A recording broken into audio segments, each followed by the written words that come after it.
Comment prendre des bonnes décisions dans sa vie? C'est une question que tout le monde se pose. Comment je peux faire pour prendre des bonnes décisions? Car prendre des bonnes décisions est primordial dans la vie de chacun de nous. Car si tu ne sais pas prendre des bonnes décisions, crois-moi que tu les regretteras plus tard, que tu les veuilles ou non. Dans la vie de chaque jour, nous prenons souvent des décisions sur bien des choses et majoritairement, nous finissons par le regretter. Pourquoi? Parce que nous prenons de mauvaises décisions. Alors dans cette vidéo, je vais t'apprendre les clés qui t'aideront à toujours prendre des bonnes décisions. Une fois que tu auras compris toutes ces clés, il sera plus facile pour toi de prendre des bonnes décisions et tu ne tomberas plus dans les pièges du regret. Alors, comment prendre une bonne décision? C'est ce que nous allons voir tout de suite. Allez, c'est parti.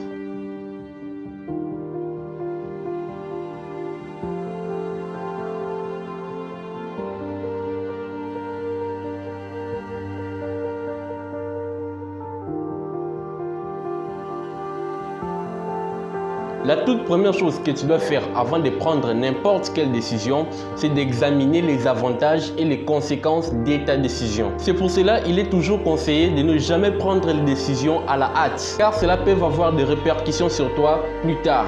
Lorsque tu es sur le point de prendre une décision très importante pour ta vie, tu es obligé d'examiner les avantages que cette décision t'apportera et surtout, à ne jamais ignorer les conséquences qui te suivra. Oui, bien sûr, parce que dans tout ce que nous faisons sur cette terre, il y a toujours des bons côtés et les mauvais côtés. Alors si tu ne prends pas en considération les désavantages de ta décision, crois-moi, tu finiras par les regretter parce que ces conséquences finiront par te rattraper. Lorsque tu prends la décision de quitter ton actuel travail pour un autre emploi, prends d'abord le temps de t'asseoir et de réviser tout ce qu'il y a de nécessaire. Dis-toi, qu'est-ce qui me motive à quitter mon actuel boulot pour un autre poste?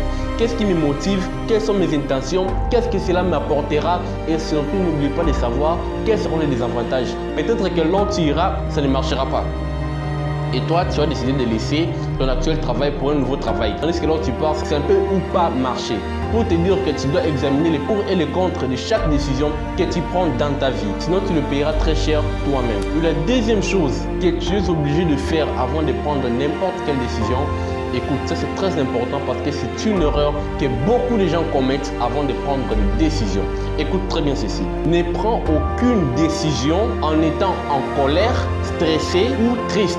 Je réponds, ne prends jamais aucune décision sous l'effet de la colère ou de la tristesse ou encore en étant stressé. Je vais te dire pourquoi. Nous prenons l'exemple de la colère. La colère, c'est quelque chose qui est temporaire. Cela veut dire quoi? Cela veut dire que ça ne dure pas trop longtemps. Lorsque tu prends une décision sous l'effet de la colère, il y a 99% de chances que tu puisses les regretter une fois que ta colère est terminée. Parce que lorsque nous sommes en colère, nous avons toujours tendance à prendre des décisions qui envisagent généralement la vengeance. Et lorsque la colère se dissipe, tu te rends compte que ce n'était pas vraiment une bonne idée, que tu pouvais établir un dialogue ou une autre solution au lieu de la vengeance. Mais l'effet d'avoir pris une décision sous l'effet de la colère t'a déjà mis dans une mauvaise position. Ni même la tristesse, parce que dans la tristesse, nous avons tendance de prendre des décisions, des solitudes. Mais ce qui sera inutile à tes yeux lorsque ta tristesse diminuera ou s'échappera. De même avec le stress, il n'y a même rien à en parler. Tu ne peux jamais prendre des décisions en étant en mode qu'est-ce que je dois faire? Je décide de ne plus y aller. Je n'irai plus jamais là-bas. Oui, c'est décidé. Car au final, tu finiras par les regretter énormément.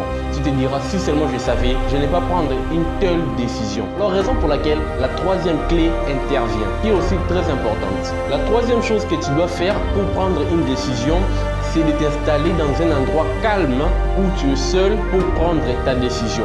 Tu sais, ce qu'on appelle une décision, c'est quelque chose que tu t'engages à faire pour le reste de ta vie. Et si tu les prends à la légère, crois-moi, c'est le reste de ta vie qui en payera les conséquences. Alors, tu te dois d'être calme. Pourquoi? Tout simplement pour te permettre de bien réfléchir sur les deux choses que j'étais précédemment énumérées. Car en étant dans un lieu calme et en ayant un cerveau bien assis, tu pourras bel et bien prendre tes décisions en examinant les pour et les contre de la décision en question. Et surtout, tu ne tomberas pas dans les pièges du fait de prendre tes décisions sous l'effet de la colère, de la tristesse ou du stress. Car lorsqu'une personne est bien détendue, il est apte à prendre des bonnes décisions. Ainsi prouvé. La quatrième chose, et non la moindre, et je dirais même la plus importante, c'est que tu dois savoir quand décider. Il y a plusieurs personnes qui prennent des décisions au mauvais moment. Ce n'était pas les moments propices, ce n'était pas les moments opportuns pour prendre la décision en question. Mais le fait de ne pas savoir discerner cela, il a déjà pris sa décision sans pourtant tenir compte de cela. Et quelles sont les conséquences lorsque tu décides au moment où il ne fallait pas? Ce qui se passera, c'est quoi? Lorsque le vrai moment de décider viendra, tu te rendras compte que tu avais fait une erreur de décider avant le temps voulu. Savoir quand décider, c'est très important.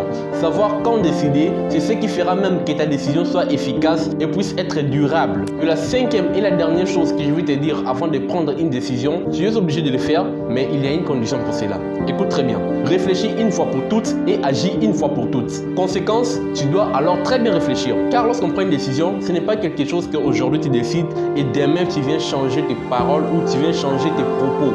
Car en faisant cela, tu passeras pour une personne moins sérieuse à laquelle on ne peut pas compter. Les gens ne te prendront plus à la valeur dont ils te prennent. Alors une personne qui prend une décision une fois pour toutes et agit une fois pour toutes est majoritairement respectée. Pourquoi? Parce qu'il est une personne qui agit selon ses paroles.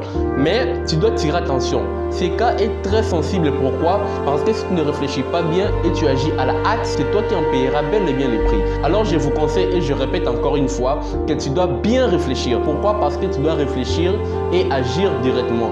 Tu ne dois pas être une personne qui revient encore sur ses paroles, essayer de changer, essayer de convaincre les gens d'une autre manière. Alors ça ne marche souvent pas. Ça, c'est quelque chose à déconseiller, que je déconseille à tout le monde. Réfléchis bien avant de prendre tes décisions. Alors, pour réviser, si tu veux prendre des bonnes décisions dans ta vie, premièrement, examine les avantages et les conséquences de la décision en question. Deuxièmement, ne prends aucune décision sous l'effet de la colère, de la tristesse ou du stress. Troisièmement, choisis un endroit tranquille où tu es seul pour prendre tes décisions. Quatrièmement, tu dois savoir quand décider.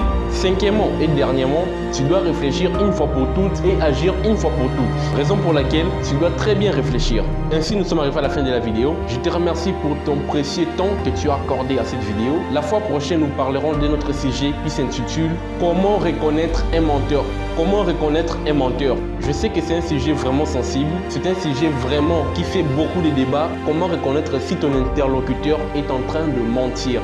Alors c'est ça que nous allons développer la fois prochaine. Et crois-moi, tu commenceras à repérer beaucoup de menteurs dans ton entourage. Même lorsque tu es en train de dialoguer avec quelqu'un, tu pourras facilement comprendre si c'est un menteur ou s'il est sincère dans ses propos. C'est ça que nous allons voir la fois prochaine. Et surtout, rappelle-toi, monte à la hauteur d'un aigle et les corbeaux ne t'atteindront jamais. Bye!